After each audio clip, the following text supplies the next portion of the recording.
Good morning. It's Monday. Today is July 25th. We're going to get started spraying fungicide on soybeans today. All of the early planted beans, the stuff planted in April, are ready to be sprayed. They're at the right growth stage. Some of the later planted ones aren't quite there yet, so this is going to be an extended spraying period over a week or two here. But we're going to do some today. We're going to get the sprayer out here this morning. We got a few things to get around, and we'll get her loaded up and go from there. We did get a little bit of rain over the weekend, about 4/10 total, which is, again, awesome. We keep getting little shots of rain right when we need it, and it's good. Most of that came on Saturday, though, so it's dried up enough that we can get through the fields. We do need to go up to the irrigated field again today. See what we got up there. It was less on Saturday, but we may have gotten a shot of rain up there last night that we didn't really get here, and we need to go look, but we're going to start spraying first.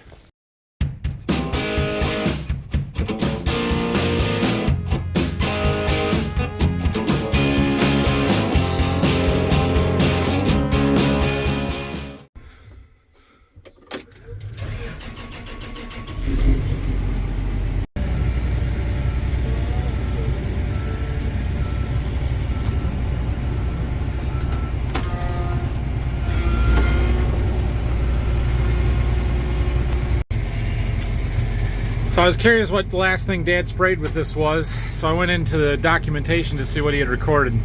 Intensity. Intensity is grass killer that we spray on beans, so it kills volunteer corn. So we don't really need to worry about cleaning the tank out. If we were spraying corn, we would have to make sure we flushed everything real good. He probably did clean it out when he got done, but sometimes when the sprayer sets for a while, power ladder, sometimes when the sprayer sets for a while, you get some residue out of the booms and the hoses and stuff, and it'll burn whatever you are spraying first if it's susceptible, but beans are not susceptible. So, I was pumping the water out of here. It's about done, so that's good. Okay, we are loading up the sprayer here. We're putting some of our water on. Fungicide that we are spraying is Miravis Neo. We got this last week, and I firmly believe that Miravis Neo is better on soybeans than Trivapro is that we used on the corn. I think they're a wash on corn, but on beans I'm going to use the Miravis Neo. So that's what we've got. That's what we're going to use here. We are going to add some insecticide. If you guys remember last year, I sprayed all of our fungicide, and then like a week and a half later started looking at the beans and we had aphids, and I had to go back and spray them all again. We aren't doing that this year. So we're going to put the Miravis Neo in. We're going to put some Endigo ZC in. Endigo is a premium insecticide that has 2 modes of action, and it has some residual. Some pretty good residual, like 3 weeks. And so, it's going to kill anything that's out there, and it will keep anything from coming back for a while, and should get us to the end of the season. I mean, it's going to, because I'm not spraying them again, right? But we should be fine there. So we're going to put that in. Now, I tend to get pretty lax on my PPE when I'm dealing with certain chemicals. Fungicide, Roundup, they're not going to hurt me. I know, but I should do a better job, but I don't. However, when it comes to insecticide, you don't skimp on your PPE. I've got a respirator and I've got my gloves there. This is called skull and crossbones stuff. You don't play around with it. So I'm trying to figure out, doing some math on how much water we can hold, how much we want to spray per acre, what our rates are, and how much I need. Problem is, the Endigo comes in 4 1-gallon containers in there, not 2.5. Makes it a little bit more difficult to get it right because it's a 4-ounce per acre rate. And so, if I wanted to spray 15 gallons and I put 1,200 gallons on the tank, 15 gallons to the acre, that'd be 80 acres on a fill. We can do that. That's 2.5 gallons of Endigo. Well, it means I have to split a jug. I don't like splitting a jug, but I think that's what we're going to have to do, because 2 jugs would only be enough for 64 acres. 3 would be 96, and that's too much. I can't spray that much, so I guess we'll do 80 acre fills. I thought about doing 70 acre fills, but then I got to measure it out even more. But that would allow me to keep my gallons up.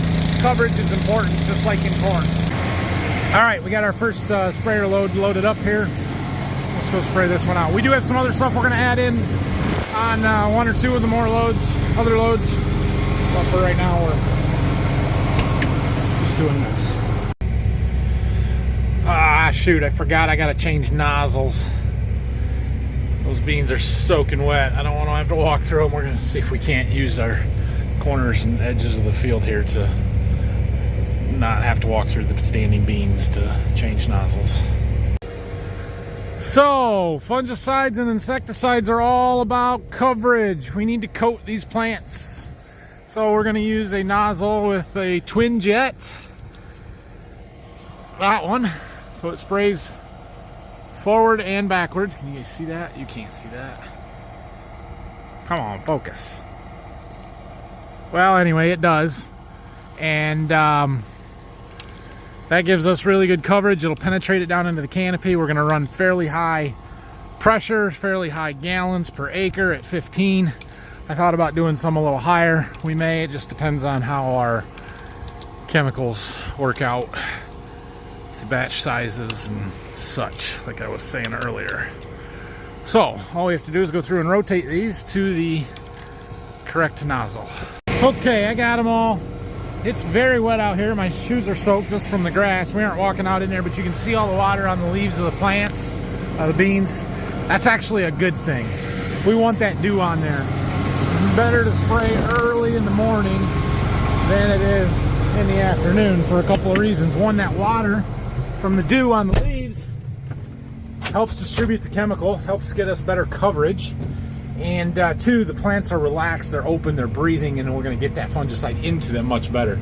If we waited until the heat of the day and the plants were stressed, especially if it was dry and hot, it's a lot harder for that fungicide to get inside the plant because the plant is shutting down and it's closing up the stomata and it's trying to conserve moisture, so it's not letting anything out, but it's also not letting anything in at that point. So this is perfect. We're going to lose perfect real quick, but sometimes you do what you got to do. So anyway, let's get moving here. So we are going to perimeter the fields for the most part. I mean, we're going to spray all the way around the outside first, like we're doing right now. Following Dad's sprayer tracks from when he did the post-emerge herbicide pass on here. We want to stay in the same wheel tracks as much as possible. And then we will start going back and forth once we get around the outside, but it's fungicide, right? So while I want to cover the fields, I'm not going to be super critical in having to cover every last bit. So we're not backing into corners where I've got electric poles over there. We're going to skip a pass and not fight around them. I'm going to run over more crop doing that kind of stuff than it's worth to get the fungicide on them. So we make it easy on ourselves doing this. Like here, there's hardly any road tracks or sprayer tracks to follow, but do the best we can.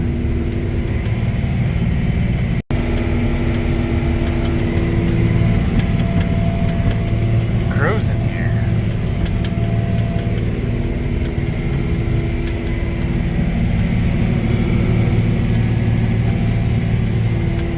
This is fun. Spraying good beans. And these beans do look really good. Pretty darn clean. I don't see hardly any weeds out here. I've seen like 2 mare's tail. Yep. This is good. These are going to be good beans. These were the first ones planted. They're 3.3 maturity. So we just keep going here. We're going roughly 14. We'll kick it up one. We'll go 15 miles an hour. We're running 15 gallons to the acre. 47 psi, 44, just depends on speed a little bit. I've got our boom track working, which is what the green on the bottom there is. You can't hardly see that, but there are sensors on the boom that sense the ground or the crop canopy and keep the boom a certain constant height off of that and keep it level. The little blue triangles tell me each section is on. Those will shut off automatically as we get into our overlap. Yep, we're cruising. So I may have gotten a little too close to my field sign there on the edge of the field. She seems to be leaning a touch. Whoops. Alright, we are just about done with this field. We can see we've got a little over 300 gallons left in our tank. We'll use some of that yet in this pass. There is a sliver over here that we're not going to cover. You see it in that little map? Pull up a different map. Right here. And we've got a strip over there. That's the one around the electric poles. I'm not worried about it. We'll have some check strips. It'll be okay. I've got another 18-acre chunk that's just up the road here a little ways.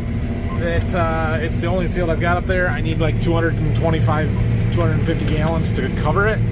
Well, that's about what we're going to have left. So that will work out just fine. So let's see. We've done 61 and a half, probably 65 acres of this field by the time we get up to the end here.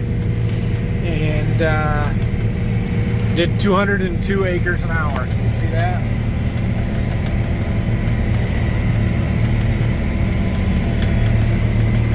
Cool. So we're moving north here. We're about 2 miles north of the field that we were just in, and about 4 to 5 miles north of the farm. It looks wet up here. This one may be an adventure. Okay, I know I didn't film that, but this was a small field and I had to drive the whole thing by hand, no auto steer. So yeah, we did 16.16 acres. Our tank is empty, although the pump did not suck air, so we're not completely empty, but there can't be more than 5 gallons left in it, so we're good there. It is definitely wet. It is definitely wet up here. There were spots trying to turn, going around the house and the corners and stuff where I was sliding, spinning. You can see we got some mud on our tires. Yikes! So we're gonna jump out of here and get back to the farm and reload. Go back south where it's not as wet, which is good because our irrigated field is between here and that last field that we did, so that means it rained there, and that makes me happy. Jump out of the field over here. We got a bit of a ditch bank to climb. Should be fine. Oh yeah. All right, see you back at the farm. Time to load up. Oh yeah, we found some mud. 8.56 of Mirabus Neo. 2.5.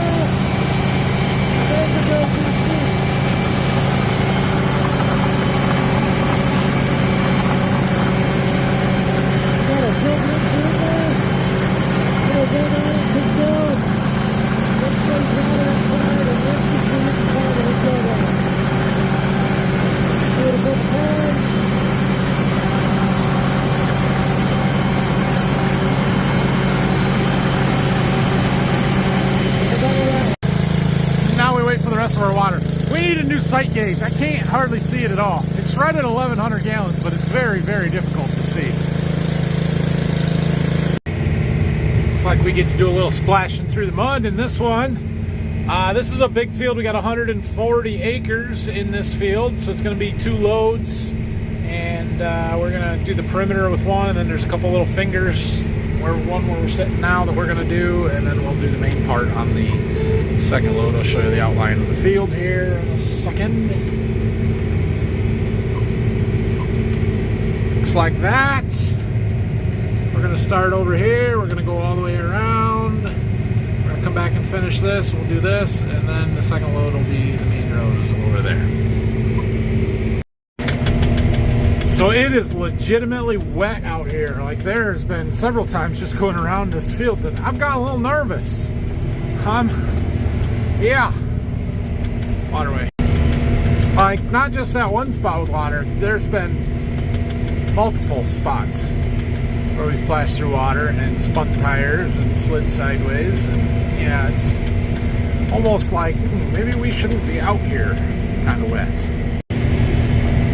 Okay, we've about made it back to where we started from, at that house up there. But there's something up here that I wanted to show you. I remember seeing this from the road, but I haven't made it out into the field to film it. You guys see this big bare spot up here? Look at that. You know what that's from? I know what it's from. Geese. The geese have eaten all these beans off. That's terrible. Terrible. Look at that. Alright, I gotta not hit this pole. Look, more water. One lap around the field, 36 acres. Crazy. 550 gallons we use just going around at one time. Well, done with the first load. Time to go load up for round 2 here. We'll have a little bit more than what we'll need for this one field, so we'll have to figure out where we're going to spray it out. We'll see how much we got left. Alright, we are loaded up here again. We're adding some additional stuff here. We've got some of this Onward Max. That is a PGR, plant growth regulator. We've got our indigo that we put in. The other thing that we're going to take with us, because I don't have enough for a full 80 acres, but we're going to take this octane. That's our sugar. Our, yeah, sugar. It's, sugar. Yeah, so we're going to spray that, but there's enough for 40 acres there, so we're just going to take those, set them on the platform, take them with us. Once we get half of our tank emptied, we'll dump those in, and we'll have a little side-by-side comparison with and without, with the Onward. Yeah, okay. You got it. Oh, yeah. This is the field we tiled 2 years ago, and it's rough. So we're driving slow. We're gonna bounce over them. It's okay. We gotta get them sprayed. Good thing the sprayer's got 120-foot booms. We don't have to make very many passes. Okay, we are sitting right at 600 gallons left in our tank. That means we've sprayed 40 acres on this one. We're halfway through. We just got a couple of rounds to make, or 1.5 rounds. So, yeah, we're not going to get a great trial with the octane in there, but we do have the Onward, and we'll go spray this in another field that we'll be able to split. So that'll work out. All right, so we just dumped this stuff right in the top of the tank. You can see we've got some agitation in there that's going to mix it all in. So we'll give it a minute, but yeah, that's how we did it, rather than going down and using the deductor, because, well, those beans are still wet and I don't want to get soaked. Okay, this is the last pass. Of course, we end up in the back of the field. We're gonna go out that way rather than going all the way back around. That's it. So, what did we do here? Let's look at our monitor. 132 out of the 140, so that's pretty good. We've moved on to spraying the plot. Got to keep that boom up a little bit so I don't take out all of my signs. And we've got this lane that I don't really want to spray, so keep that shut off. So this field is 30-inch rows, however we are spraying across them. That way I don't have any tracks through one particular variety or two varieties in the plot. Everything has a set of tracks going across them. It's fair, it's even, it's better that way. Plus, when I drive with 30-inch rows, which you would think it would be better, right? Because you could just stay on the road or stay between the rows. It's really hard. And when you run down a row in 30-inch row beans, you feel awful about it. When you do it in 15s, you're like, well, I'm going to run them over. It doesn't matter. So we just go across them. All right. I am going to take a break from spraying. It's almost lunchtime. I'm going to go eat lunch. I'm going to wash my hands. That insecticide is potent stuff. And while I have worn the mask and the gloves, I am feeling a little, yeah. Whether that's placebo and I'm just convincing myself that it's making me feel a little woozy, or it actually is, I don't know, but not woozy, just, you know, I don't know, not great. So I'm gonna go wash my hands and get away from it for a little while. We might just wait until tomorrow to spray more anyway. We do have more that needs to be done, but I would rather spray in the mornings, and I think I could do the rest of what's ready tomorrow morning in the time that we work today. So let's take a little gator ride. Let's go up to the irrigation field and see if my rain gauge is still upright and how much rain we got up there. It looks like we got more up there than the 4/10 we had here over the weekend, or at least last night's was more, but I don't know, we'll see. Maybe we'll see. Maybe the deer knocked it over and we won't see. I don't know. The river was a little muddy today. We got some water flowing down. Ground's wet on top. Let's see if our rain gauge is up there. Negative. Well, that's not going to work. We're going to have to find a new spot for it. At the the deer can't get that's away from the trees, though. That's the problem, and the corn. Bummer. Let's try that. We got this big old stump here that there used to be a fence row all along here, and Dad cleared it out, but this clump was too big to move the backhoe, so it sits here. Top of that tree stump is cracked, and it holds my rain gauge nicely. The deer won't get it up there. The coon might, something else, but it won't be deer. Yeah, it's starting to dry off, but it's plenty of moisture up here. We get to hold off irrigating for at least another day or two anyway. If more than that, probably. We're sitting in really good shape right now as far as moisture goes, so that makes me happy. I don't have to irrigate.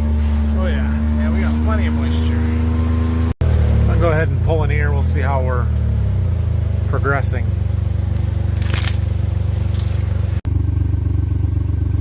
Getting some depth and size to our kernels. Well, I would call it not quite what we call sweet corn stage, but milk stage in corn, which would be R3, 2, 3. I'd have to look at the chart and see, but yeah. Past pollination at this point, we've got just a few kernels here on the tip that did not pollinate, but I counted it was 42 long in one row. Only 12 around on this. That's not a super impressive ear. Again, we've got lots and lots of them, but I'd at least like to see 16 around, so I don't know. It's gonna be good corn though, and it's progressing, it's growing. So the other thing here with regards to irrigation and timing, or how much we need to do yet, our corn is done growing vegetatively, right? It's not getting any taller, we're not putting new leaves on. And so from here on out, it is all about filling those kernels and those ears and making as big a kernels as possible, big and heavy. Well, our water use requirements have dropped substantially. This corn is not going to use water like it did when it was growing taller vegetatively and trying to grow an ear and everything else. So while I still don't want it to get dry, I don't want it to stress, it doesn't take as much to keep it from doing that. So we've put a lot of work into this already. We're going to keep pushing it, and we're going to keep trying to get as best yields as we can, but we probably don't have to work at it quite so hard anymore. All right, I'm back from lunch. I printed off my list of soybean fields, and I was just kind of making some plans on what is going to get sprayed, what's ready to be sprayed, and all that kind of stuff, and what needs to be done now. I guess that'd be what's ready, isn't it? We've got 3 loads to spray tomorrow morning, but we have a meeting here at 10 o'clock tomorrow, so that's kind of inconvenient. The rest of the stuff, I got 1 more load that could be done in addition to those 3. The rest of it's not quite ready, so I think what we're gonna do is spray 1 tomorrow morning before my meeting, and then after we're done we'll spray the rest, because the other 3 are they're all in one direction a long ways away. We're going to use the tender truck to get to them, so I'll have Dad help me bring me water and chemicals, so we don't have to bring the sprayer back quite so much. So we're going to be done spraying for today, I guess, and I'm going to get some stuff ready for tomorrow and see what else we can find to do. All right, I think we're going to go do some mowing with the big mower. Dad's cleaning some more stuff up with the backhoe. He's going to go back in the woods and dig some trees out, I guess. I don't know. But yeah, I've got some field edges and some stuff that needs to be mowed down, and so we're gonna go and do some of that. We gotta mow back there. See if we can get in there. We gotta go up here to the driveway though, and drive down on the ditch to get back there. So we're in Ohio here. The county actually does a pretty good job with the roadsides in Ohio. Michigan, you see them maybe once a year, maybe. So we don't really need to do a roadsides too much. If I could get up there and get that stuff, I would, but I just can't get there. But what we can do, when we get around this pole without rolling our tractor, is drive down here and get that way. So we're gonna have to fold up.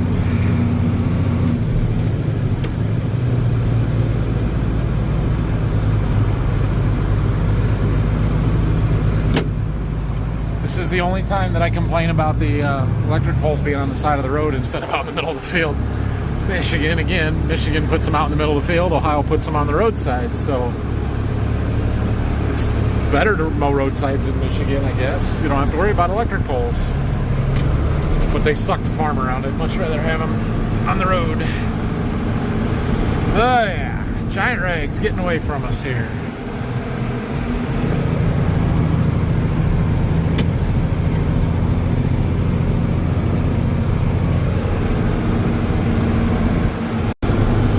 And some teasel, big tall white flowers. I thought they had purple flowers. This stuff's white, but that's teasel. We got some hogweed. Is that hogweed? Mare's tail, all kinds of stuff. Once we get back here, there's a little grass spot, big area that's grassy. We're just going to go around the field once or twice, or around the edge. We're not going to mow all of this. No reason to do all that right now. Plus, there is a reason that this isn't farmed. It's because it's wet. Normally, in July and August, we don't worry about this being wet. We can mow it if we want to, but it's a little wet out right now. I'm a little afraid I might get stuck if I got too far out there. Whoops. Close. Okay, that's all I'm trying to do back there. Up here I may do a little bit more. Keep these willow trees knocked down as much as we can. I mowed through this a couple of years ago. Made a real good video of it. You might remember that one. Well, they're starting to grow back. What we did mow. And I want to keep them knocked down. And some of these tall weeds, all that giant ragweed stuff up there, we're not going to let that stand. Grass, I don't mind so much. Trees and weeds, no go. Alright, well, I'm about done here. Back in some of these weeds. There's a bunch of grass over there, so that's not too bad. And I think it gets wet that way, so we're going to stop there. Come on. There we go.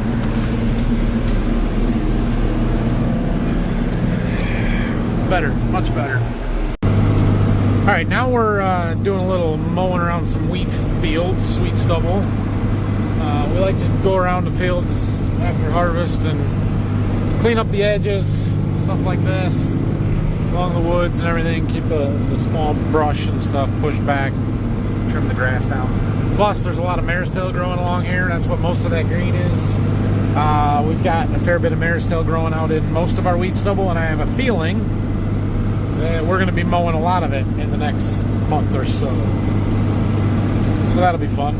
We do have pretty good clover catch, though. Most of that out there is that clover that we frost seeded back in March, our cover crop for the year, growing out there. So we like to see that. That's good. You'll also notice they were able to get the straw baled off of this one before it started raining. So that's good. And we've got a pile of chicken litter.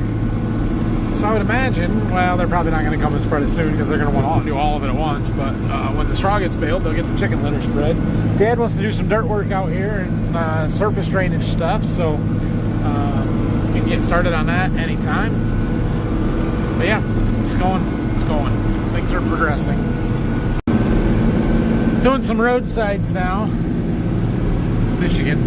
You guys see that hawk sitting up there in that post? He keeps following me from electric pole to electric pole, waiting for me to scare something out. There he goes. Nope. Up to the next pole. Yeah. Let's go see what Dad's doing. He did a bunch of mowing yesterday. This looks nice. I think he's back here somewhere ripping trees out. Well, I see evidence, but I don't see a backhoe.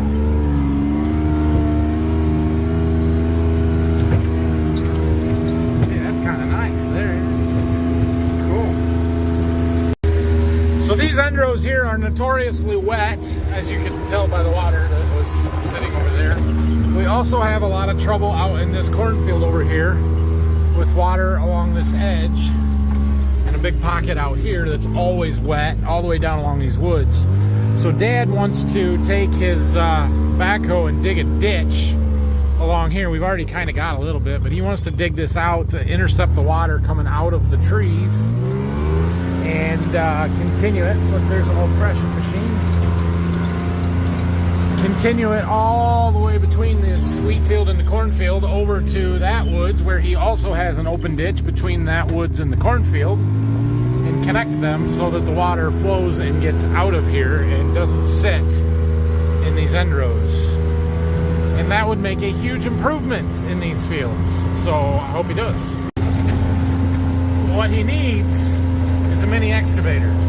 Make this job a whole lot easier.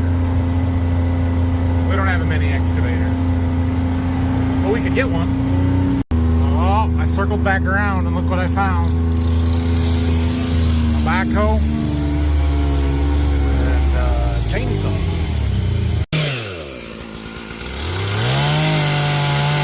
Cutting trees down. He's in the way. I don't know if he's going to save a log out of here.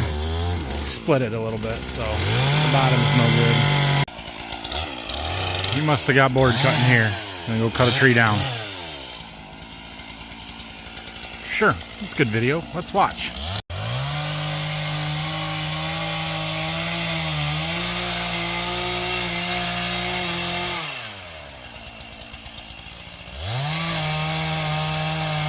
Zoom out, watch it fall. It's going. Timber. Ooh, felt the ground shake. Another one. I think he wants that big one next to him there. Okay, it's after 5. I'm tired, so I'm going home. I was here at 6:30 this morning, so I'm allowed to go home early. So thanks for watching today. Hit that like and subscribe button. Questions, comments, leave them down below. Spraying again in the morning. We do have a meeting at 10 tomorrow morning, so we'll spray one before. We'll get our tender ready to go. We'll have that meeting, and then Dad and I can go spray after that's over through early afternoon, and we will see from there. So thanks for watching today. If you have any questions, comments, like I said, yeah, did that. Bye.